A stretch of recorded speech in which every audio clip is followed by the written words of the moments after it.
Hello, welcome back to The Hobbit. We are on to Chapter 4 after our nice little rest in the last homely house and heading towards the Misty Mountains. Okay, so we have Overhill and Underhill.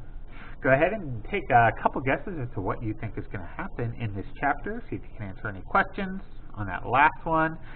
And we are going to get started. There were many paths that led up into those mountains, and many passes over them.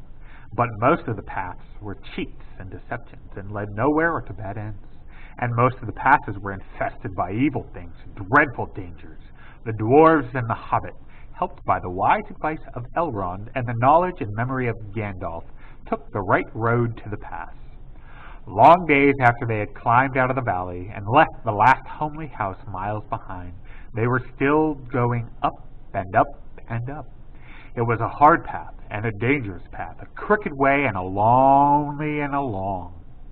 Now they could look back over the lands they had left, laid out behind them far below. Far, far away in the west, where things were blue and faint, Bilbo knew there lay his own country of safe and comfortable things, and his little hobbit hole. He shivered.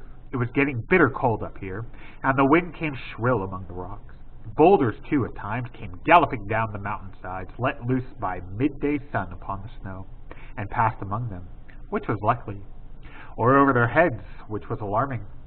The nights were comfortless and chill, and they did not dare to sing or talk too loud, for the echoes were uncanny, and the silence seemed to dislike being broken, except by the noise of water and the wail of the wind and the crack of stone. "The summer is getting on down below," thought Bilbo, "and haymaking is going on, and picnics. There will be harvesting and blackberrying before we even begin to go down the other side at this rate." And the others were thinking equally gloomy thoughts. Although when they had said goodbye to Elrond in the high hope of a midsummer morning, they had spoken gaily of the passage of the mountains, and of riding swift across the lands beyond. They had thought of coming to the secret door in the lonely mountain, perhaps that very next first moon of autumn. "And perhaps it will be Durin's day," they had said. Only Gandalf had shaken his head and said nothing.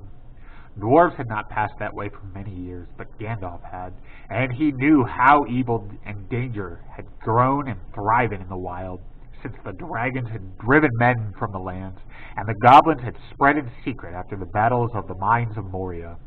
Even the good plans of wise wizards like Gandalf and of good friends like Elrond go astray sometimes when you're off on dangerous adventures over the edge of the wild, and Gandalf was wise enough to know it.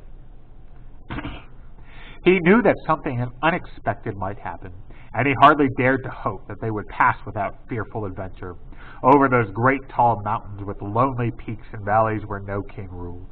They did not. All was well, until one day they met a thunderstorm. More than a thunderstorm, a thunder battle.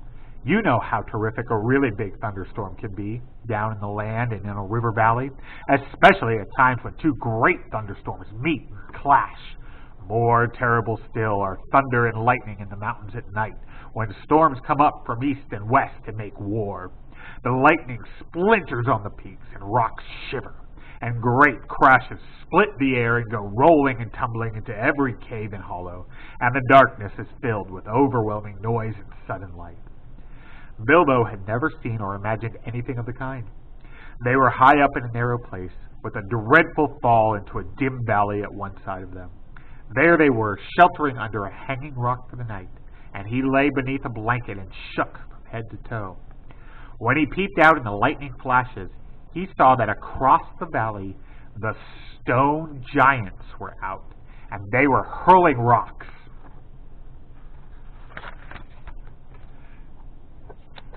at one another for a game, and catching them and tossing them down into the darkness where they had smashed among the trees far below, or splintered into little bits with a bang.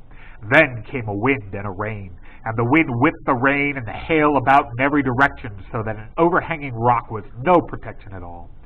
Soon they were getting drenched, and their ponies were standing with their heads down and their tails between their legs, and some of them were whinnying with fright. They could hear the giants guffawing and shouting all over the mountainsides. "This won't do at all," said Thorin. If we don't get blown off or drowned or struck by lightning, we shall be picked up by some giant and kicked sky high for a football." "Well, if you know of anywhere better, take us there," said Gandalf, who was feeling very grumpy, and was far from happy about the giant himself. The end of their argument was that they sent Fili and Kili to look for a better shelter. They had very sharp eyes, and being the youngest of the dwarves by some 50 years, they usually got these sort of jobs, when everybody could see that it was absolutely no use sending Bilbo. "There's nothing like looking if you want to find something," or so Thorin said to the young dwarves. "You certainly usually find something, if you look, but it is not always quite the something you were looking for." So it proved in this occasion. Soon Fili and Kili came crawling back, holding on to the rocks in the wind. "We have found a dry cave," they said, "not far around the next corner, and ponies and all could get inside." "Have you thoroughly explored it?" said the wizard, who knew that caves up in the mountains were seldom unoccupied. Yes, they said, though everybody knew they could not have been about it long. They had come back too quick. "It isn't all that big, and it does not go that far back." That, of course, is the dangerous part about caves.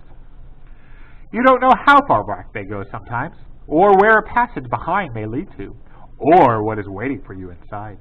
But now Fili and Kili's news seemed good enough, so they all got up and prepared to move. The wind was howling and the thunder still growling, and they had a business getting themselves and their ponies along. Still, it was not very far to go, and before long they came into a big rock standing out into a path. If you stepped behind, you found a low arch inside the mountain. There was just enough room to get the ponies through with a squeeze when they had been unpacked and unsaddled. As they passed under the arch, it was good to hear the wind and the rain outside instead of all around them, and to feel safe from the giants and their rocks. But the wizard was taking no risks. He lit up his wand as he did that day in Bilbo's dining room that seemed so long ago, if you remember, and by its light they explored the cave from end to end. It seemed quite a fair size, but not too large and mysterious. It had a dry floor and some comfortable nooks.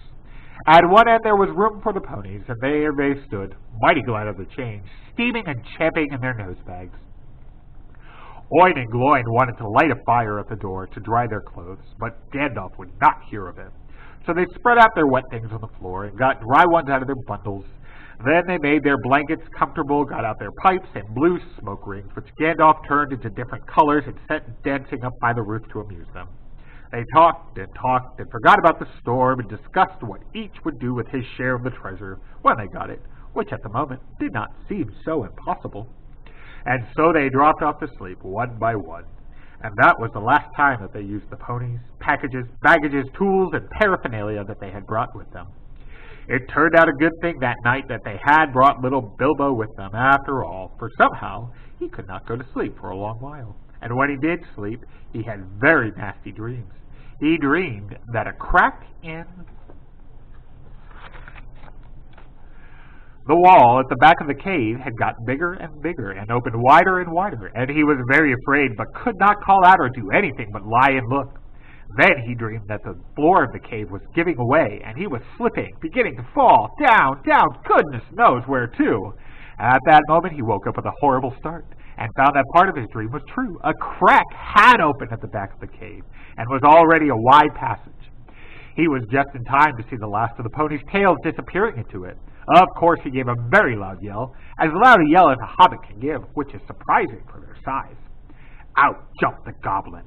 Big goblins, great ugly looking goblins, lots of goblins, before you could say rocks and blocks.